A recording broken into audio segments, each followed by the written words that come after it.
Dans un petit village pittoresque, niché entre des collines verdoyantes, se trouvait un garçon nommé Julien. Depuis son plus jeune âge, Julien nourrissait un rêve ambitieux. Il voulait devenir un grand leader, tout comme les héros des livres qu'il dévorait sous l'arbre séculaire du village.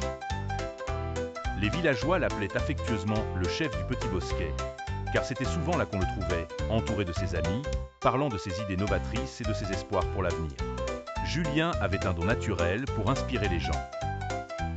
Un jour, alors qu'une tempête inattendue menaçait la fête annuelle du village, c'est lui qui prit l'initiative d'organiser les volontaires pour sécuriser les stands et protéger les visiteurs.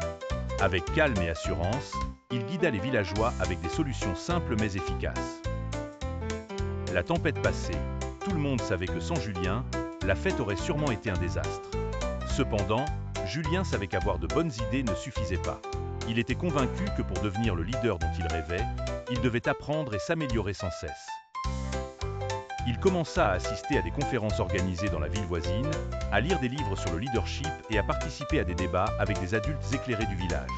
Au fil du temps, ses efforts furent récompensés. Julien devint le meilleur orateur de sa classe, ramenant à chaque fois de nouvelles perspectives qui surprenaient même ses professeurs. Sa passion et sa détermination captivèrent non seulement ses amis, mais également des mentors qui souhaitaient l'aider. L'année de ses 15 ans, un événement important eut lieu.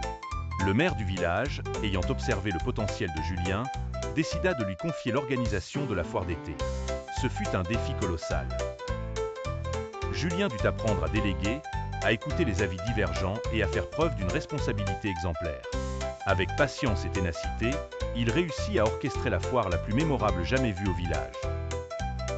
À la fin de la foire, le maire le félicita en public, vantant ses qualités de leader. Pour Julien, ce moment était plus que la reconnaissance d'un jeune garçon. Il était la première pierre posée vers son rêve. Il avait non seulement prouvé ses compétences, mais avait également possédé la sagesse de comprendre que le leadership nécessitait un équilibre entre écoute et décision. Ce qui commença comme un rêve d'enfant était en train de se transformer en une réalité puissante.